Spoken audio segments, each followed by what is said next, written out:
ఉదయమున నీవు ఎవ్వరినీ కలుసుకొనక ముందు ప్రభువును కలుసుకో. నీవు ఎవ్వరినీ చూడకముందు ప్రభువును చూడు. నీవు ఎవ్వరితో మాట్లాడకముందు ప్రభువుతో మాట్లాడు. నీవు దేనిని వెదకకముందు ఆయన రాజ్యమును నీతిని వెదకు.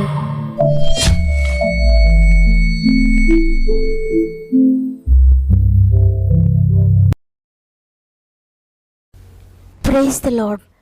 ఈ ఉదయకాలమున గాడ్ ఫస్ట్ అనే వాగ్దాన కార్యక్రమానికి మిమ్మల్ందరినీ మరొకసారి ప్రేమతో ఆహ్వానిస్తూ ప్రభు నామములో నా యొక్క ప్రత్యేకమైన శుభములు మీ అందరికీ తెలియజేస్తున్నాను. ప్రియ దేవుని బిడ్డలారా, ఈ ఉదయాన దేవుని కృపను బట్టి మీరందరూ బాగున్నారు కదా.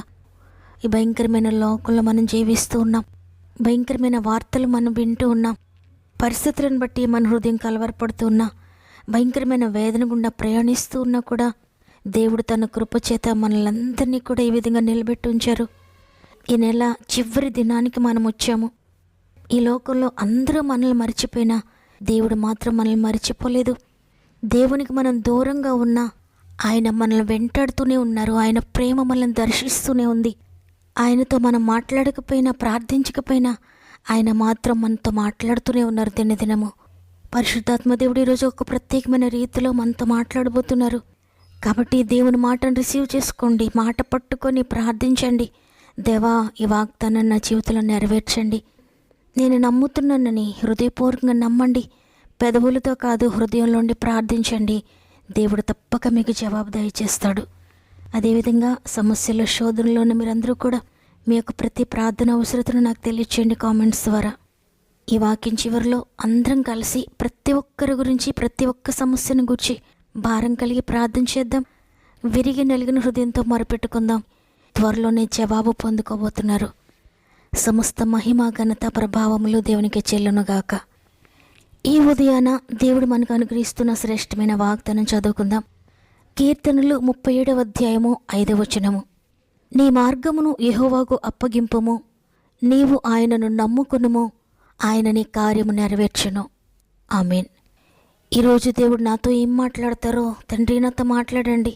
నా హృదయం బరువుగా ఉందయ్యా, నేను వేదనలో ఉన్నానయ్యా, నీ వాక్కును నాకు వినిపించండి అని ఈ ఉదయాన్నే కన్నీటితో దేవుని సందులో ప్రార్థిస్తూ ఈ వాక్యాన్ని వింటున్నా. ప్రియ సహోదరి, ప్రియ సహోదరుడా, ప్రియ చెల్లి, ప్రియ తమ్ముడు, నీకు అర్థం కాని నీ మార్గమును, నీకు చేత కాని నీ పరిస్థితులను దేవునికి అప్పగించు. ఎటుపోతుందో నా జీవితం అనుకుంటూ ఉన్న నీ జీవితాన్ని దేవుని చేతులు పెట్టు. ఎందుకంటే ఆయన చేతులు చిన్నవి కాదు. ఆయన చేతులు ఈ ఆకాశాన్ని సృష్టించిన చేతులు.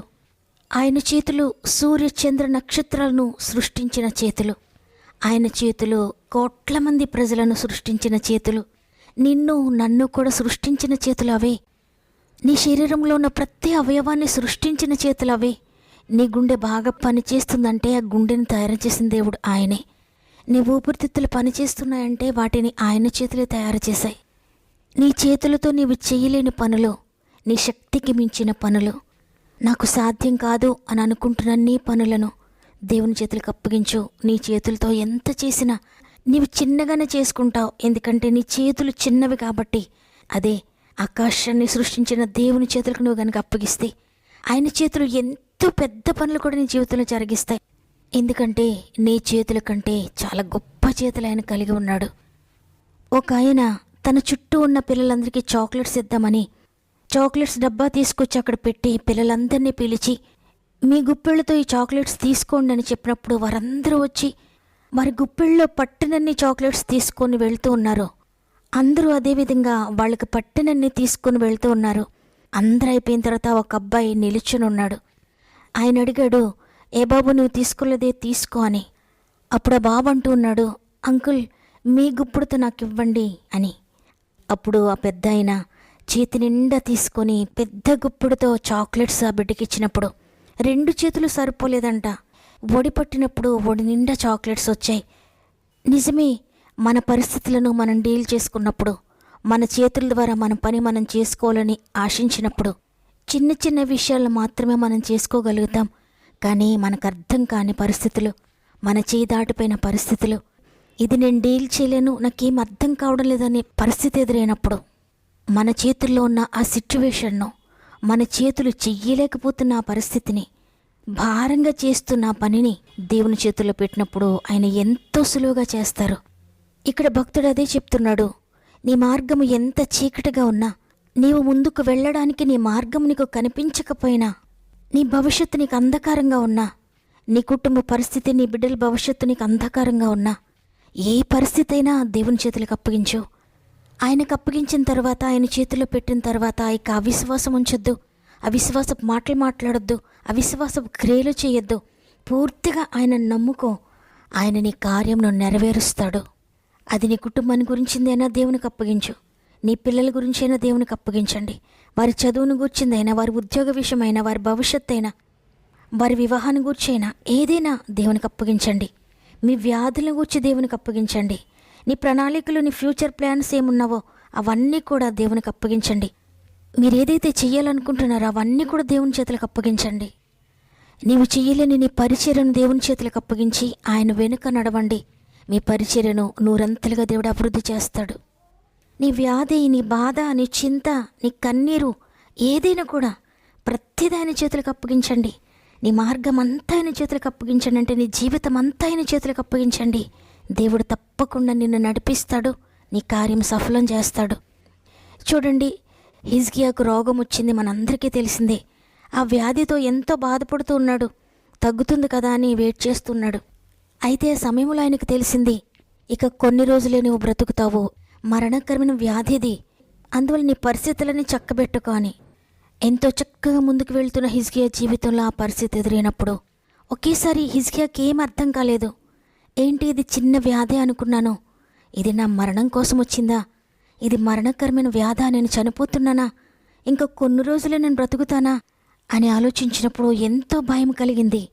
అయితే ఇంక నేను బ్రతకను కదా, ఇంకంతా అయిపోయింది కదా, నేను చనిపోతున్నాను కదా అని ఏడుస్తూ కూర్చోలేదు, భయపడుతూ కూర్చోలేదు. కానీ తనకు అర్థం కాని తన చెయ్యి దాటిపోయిన పరిస్థితిని గురించి వెంటనే ప్రార్థించడం ప్రారంభించాడు.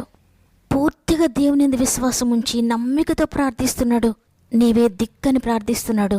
ఎప్పుడైతే మనం నమ్మికతో నీవే దిక్కయ్యా, నీవు తప్ప నాకు వేరే ఆశ్రయం లేదే అని ప్రార్థించినప్పుడు తప్పకుండా కన్నీరు వస్తుంది. ఆయనపై ఆధారపడినప్పుడు, దేవా నీవు తప్ప నాకెవరున్నారయ్యా అన్నప్పుడు ఖచ్చితంగా విరిగి నలిగిన హృదయంతో మనం ప్రార్థిస్తాం. ఆ ప్రార్థన తిన్నగా దేవుని దగ్గరికి వెళ్ళిపోతుంది. హిజ్కియా అదేవిధంగా విరిగి నలిగిన హృదయంతో ప్రార్థించడం ప్రారంభించాడు. కన్నీటితో ప్రార్థిస్తున్నాడు, అయ్యా ఏంటి పరిస్థితి అని. కన్నీటిని చూచిన ప్రభువు ఎంతో సమయం వెయిట్ చేయలేదు, వెంటనే జవాబిచ్చాడు. హిజ్కియా భయపడకు, నువ్వు బ్రతుకుతున్నావు, నేను బ్రతికిస్తాను, నీ ప్రార్థన విన్నాను, నీ కన్నీటిని చూచాను, ఇదిగో ఇప్పుడే నేను స్వస్థపరుస్తున్నాను, నీ ఆయుష్కాలను పొడిగిస్తాను, నువ్వు చనిపోవు, నీకు ఇంకా 15 సంవత్సరాల ఆయుష్కాలను ఇస్తున్నానని. నిజంగా మనం నమ్మిన ప్రభువు ఎంత ప్రేమ కలిగిన ప్రభువు. మనం కన్నీరు కారిస్తేనే చూడలేడు, మనం ఏడిస్తే తప్పక జవాబిస్తారు. ఆయన నిజముగా మొరపెట్టే వారికి సమీపంగా ఉంటారు. కాబట్టి ఆయనకు అప్పగించడం అంటే ఏంటంటే, దేవుని సందులో మోకరించి, తండ్రి ఈ పరిస్థితి ఇలా ఉంది అయ్యా, నా జీవితం ఇలా ఉంది, నా కుటుంబం ఇలా ఉందయ్యా, నా పరిస్థితులన్నీ ఈ విధంగా ఉన్నాయ్యా అని అన్నిటి గురించి ప్రార్థిస్తే, ఆయన చేతులకు అప్పగిస్తే తప్పకుండా ఆయన నీ కార్యంను నెరవేరుస్తాడు. కాబట్టి ఈరోజు ఈ మాటలు వింటున్న ప్రియ దేవుని బిడ్డలారా, మీరు ఏ పరిస్థితిలో ఉన్నా, అది చీకటి అయినా, మీకు అర్థం కానిదైనా, వ్యాధి అయినా, బాధ అయినా, కన్నీటి పరిస్థితి అయినా, నీవు దాటలేని పరిస్థితి అయినా, ఏదైనప్పటికీ భయపడక, కృంగిపోక హిజ్కియా వలె దేవుని సన్నిధిలో మోకరించి ప్రార్థించండి. విరిగి నలిగిన హృదయంతో ప్రార్థించండి, కన్నీటితో ప్రార్థించండి. తప్పక దేవుని దగ్గర నుండి నీకు జవాబు వస్తుంది. ఆయన నమ్ముకున్న నిన్ను ఎప్పటికీ కూడా ఆయన విడిచిపెట్టడు, నీ కార్యంను తప్పక నెరవేరుస్తాడు. కాబట్టి ఈరోజు అందరం కూడా మోకరించి ఆయన సన్నిధిలో మొరపెట్టుకుందాం. విరిగి నలిగిన హృదయంతో మనం ప్రార్థన చేద్దాం. మీకు అనుకూలమైతే 1 నిమిషం నాతో మోకరిస్తారా? కలిసి ప్రార్థన చేద్దాం. ప్రేమగల తండ్రి, నీకు వందనాలు. నీ ఉచిత కృపను బట్టి మరి ఒక దినాన్ని మాకు అనుగ్రహించారు. మా జీవితంలో ఇంకొక దినాన్ని యాడ్ చేశారు. తండ్రి, నీ కృప కొరకు వందనాలు. ఈరోజు అద్భుతకరమైన మాట ద్వారా మమ్మల్ని బలపరిచారు. తండ్రి, నీ మార్గం నాకు అప్పగించండి. అది ఏ పరిస్థితి అయినా పర్వాలేదు, ఎటువంటి క్రిటికల్ కండిషన్ అయినా పర్వాలేదు, ఏదైనప్పటికీ నేను తప్పక నెరవేరుస్తాను. మీ కార్యమును నేను చేస్తాను, నేను మిమ్మల్ని నడిపిస్తానని ఈరోజు వాగ్దానం చేశారు. తండ్రి, ఈ మాటలు విని ప్రార్థిస్తున్న వారు ఎంతమంది ఇటువంటి పరిస్థితుల్లో ఉన్నారో, ఎంతమంది కన్నీటితో ప్రార్థిస్తున్నారో, ఎంతమంది వారి మార్గము చీకటిగా ఉండి దుఃఖంతో ఉండి ప్రార్థిస్తున్నారో అందరి జీవితాల్లో గొప్ప వెలుగును దయచేయండి అయ్యా. చీకటి బ్రతుకులను వెలిగించండి తండ్రి. చీకటి పరిస్థితులన్నింటినీ కూడా వెలిగించండి. అంధకారంగా ఉన్న ప్రతి పరిస్థితిని మీరు మార్చివేయండి. పాపము, శాపము, వ్యసనాల నుండి విడిపించండి తండ్రి. ఆర్థిక బంధకాల నుండి విడిపించండి అయ్యా. అనారోగ్య సమస్యలను విడిపించండి తండ్రి. ఎవరైనా వ్యాధితో మంచంపై ఉంటే లేవనెత్తండి తండ్రి. ఎవరైనా ఇంటెన్సివ్ కేర్లో క్రిటికల్ కండిషన్లో ఉంటే అద్భుతంగా లేవనెత్తండి. భయంకరమైన అప్పు బాధల్లో ఉన్న వారిని విడిపించండి తండ్రి.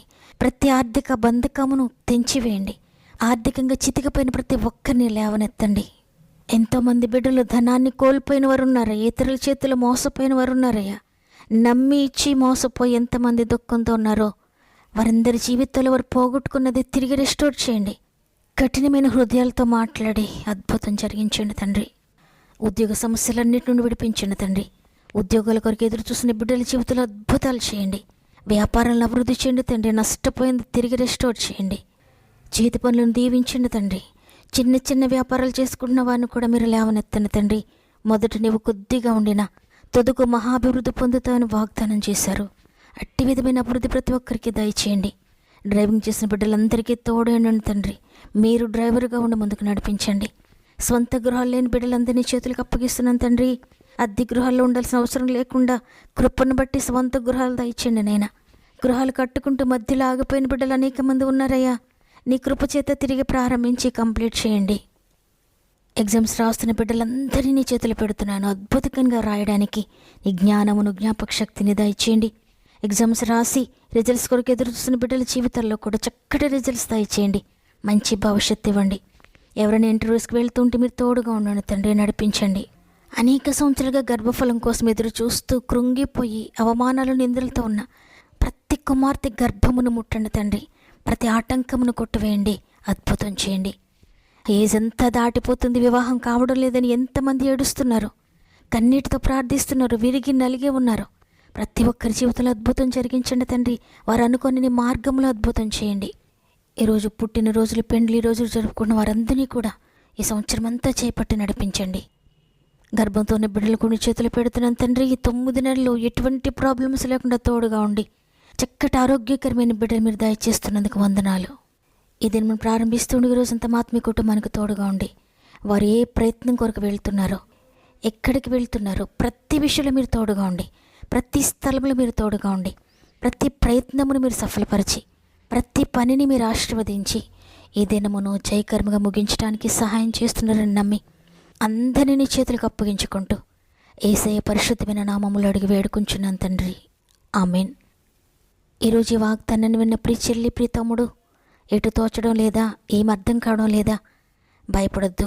మీ ప్రతి మార్గమును, మీ ప్రతి పనిని దేవుని చేతిలో పెట్టండి. ఆయన నీ కార్యాన్ని సఫలం చేస్తాడు.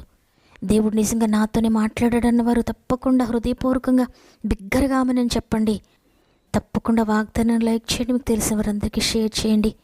అనేక మందికి వాక్యాన్ని షేర్ చేస్తూ వాక్య పరిచర్యలో పాలు పొందుతున్న మిమ్ములు, మీ కుటుంబాలను దేవుడు అత్యధికంగా దీవించి ఆశీర్వదించును గాక. దేవుని చిత్తమైతే తిరిగి రేపు అందరం కలిసి ఆయన స్తుతిందాం.